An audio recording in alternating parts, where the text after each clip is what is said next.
You want to support Roland Martin Unfiltered? Be sure to join our Bring the Funk fan club. Every dollar that you give to us supports our daily digital show. There's only one daily digital show out here that keeps it black and keep it real as Roland Martin Unfiltered. Support the Roland Martin Unfiltered daily digital show by going to RolandMartinUnfiltered.com.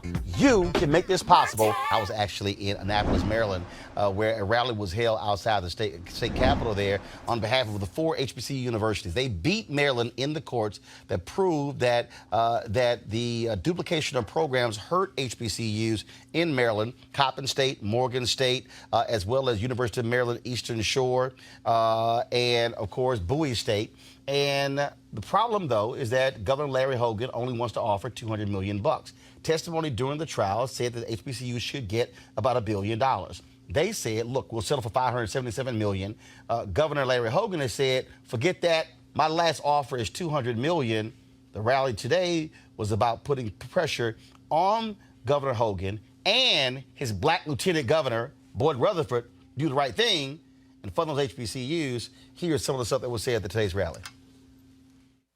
Gentlemen, College.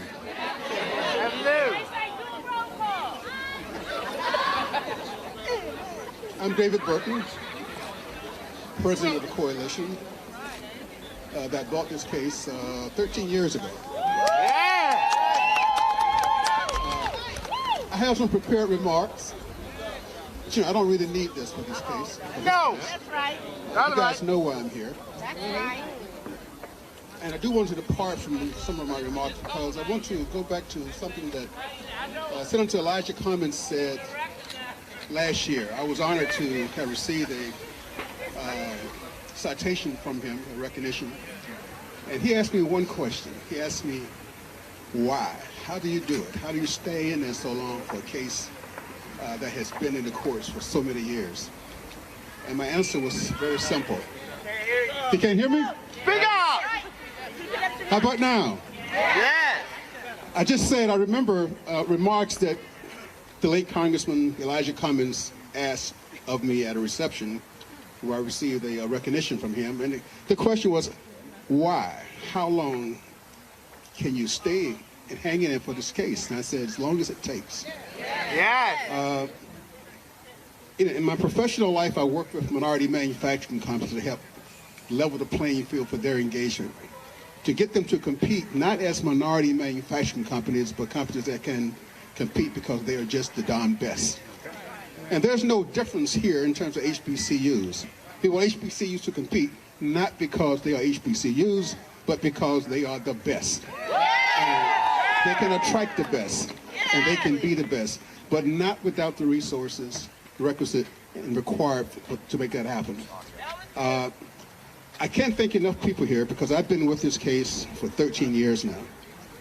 And during the course of that, I've met so many people. I won't dare try to recognize everybody now, but I do want to recognize a lot of individuals that have played a major part in getting us to this day.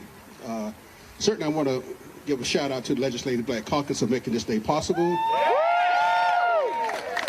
Doc Cheatham, he's here, in NAACP. Where's Doc? He's not here? Okay, but let it be known that we reached out to Doc because he's been a great advocate for this cause. To the sororities, fraternities, my frat brothers, Alpha Phi Alpha, and all the sororities, thank you for coming out this day and making this day possible. Without the support of 2 legal entities, the Lawyers Committee for Civil, well actually 3, the Howard University Civil Rights Law Clinic, they have been very instrumental in making this possible. Right. The Lawyers Committee for Civil Rights Under Law, All right. they led us to an organization called the Kirkland Ellis Law Firm. Let it be known that without their support, this case would not have gotten to where we are today. Come on. All right, Monique, I want to start with you. Here's what's amazing. Boyd Rutherford, the Lieutenant Governor of Maryland, black man, Howard University graduate. Hate you. Well, first of all, it ain't like he's standing by neither one of y'all, because he with Governor Larry Hogan with his $200 million offer. It's an insult. And the bottom line is, what I said at that rally today is that to Democrats in Maryland, if the governor does not do right, come January, when the legislature comes back and meet, the pressure should be put on Democrats who control the House and the Senate to pass a bill to give those HBCUs that $577 million. The joke of Hogan's offer is $200 million over 10 years. That's $20 million a year. That's $5 million per HBCU each year for 10 years. That's a joke. Nothing. Well, it's a joke compared to the level of injury and the heinousness of how long it's taken to get this far. I obviously can't say enough about the value of HBCUs. I'm a proud product of an HBC law school, the only law school, Howard University School of Law, and I know that A. Scott Bolden agrees with me about that. But hold on, that's not the only HBCU law school. Excuse no, me. that's not what she said. Okay, I just want to make sure. She said the only real one. Hold up. First of all, hold up. I- That's offensive to anybody who went to Thurgood Marshall School of Law from Houston, Texas Southern University. That's first. FAMU. FAMU is a law school. I can't even win a World Series. That's why. No. It's named after him. All right. Hold up, not get Monique. Let me remind you. Let's not get distracted. Hold up, Here we Monique. go. Let me remind you. They're you off in the from rabbit Annapolis, hole. Texas. They're down the rabbit hole. Go you right might want to be ahead. able to go home one day. You might want to back off that Howard University, the best. Go on right there and finish your damn comment. You ain't even go to law school. You ain't even a lawyer. It don't matter. I'm going to defend Texas. Go on with your little comment about Howard. Go ahead. It's a big comment. Hey. Yes. Go. I take your comment, as Mueller would say. And moving on. Call your mama.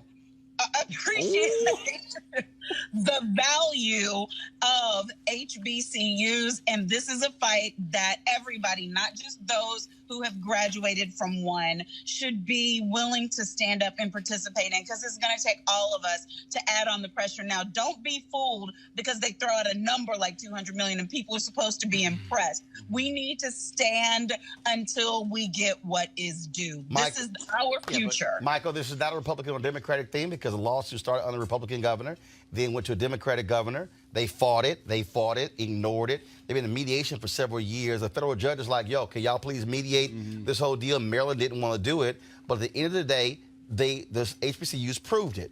They created interesting, unique programming in the 70s that attracted white students to the HBCUs. The white schools saw it, duplicated those programs. The state allowed them to do that, sent the funding over there as well, which hurt the HBCUs. That's how they were able to win the lawsuit.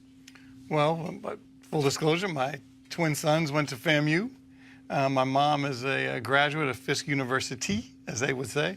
But I think that also what we'll see in the future is that other states are going to do this and follow that same roadmap that they did in Maryland, because I'm sure, I have no idea, don't have any evidence to prove it, but I'm sure that other historically black universities in other states have been harmed. And now they're going to sue and see if they can get their monies back. Well, this sort of follows, Scott, the Mississippi law case. Alvin Chambliss argued that case. But it was crazy is that Mississippi, 20 years ago, offered more money for their HBCUs than Maryland did. than what Maryland did. The money 20 years ago was more than this $200 million. Yeah, the $200 million is pittance.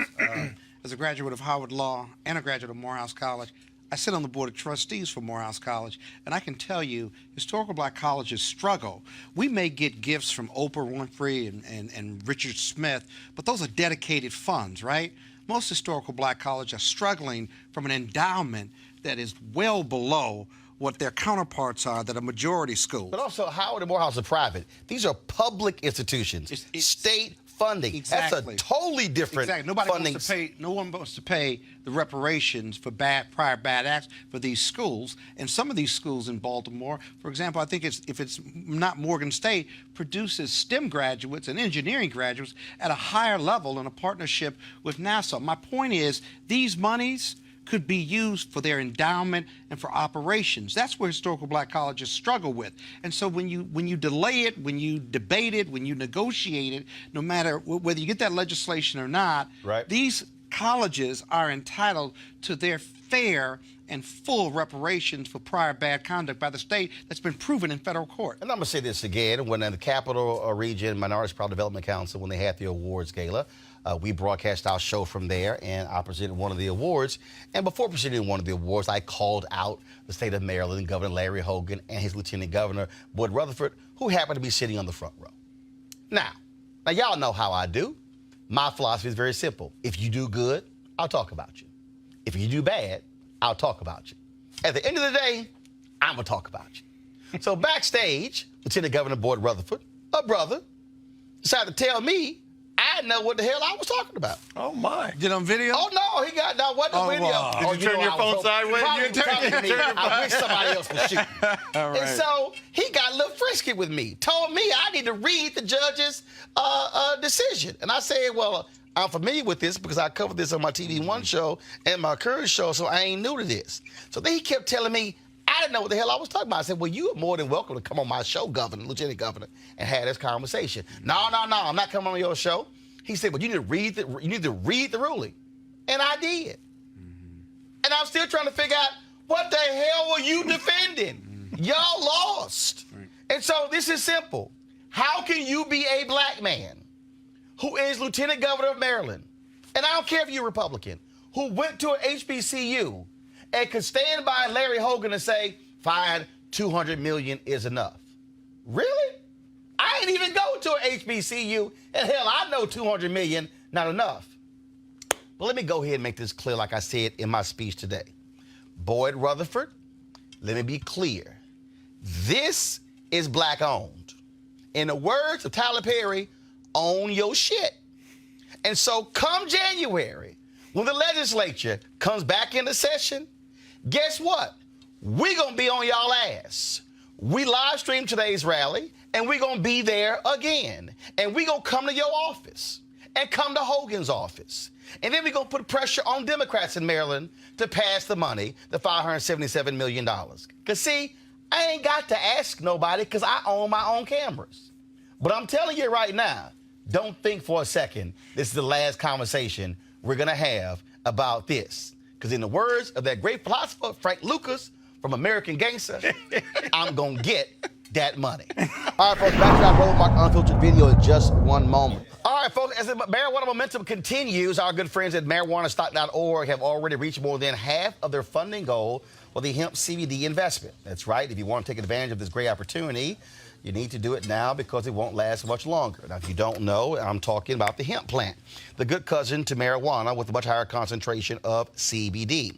That means hemp gives you all the medical benefits of marijuana without getting you high. Also, if you don't know, hemp farming is now legal in the United States, creating one of the largest commodities worldwide. It's just, again, an opportunity, investment opportunity.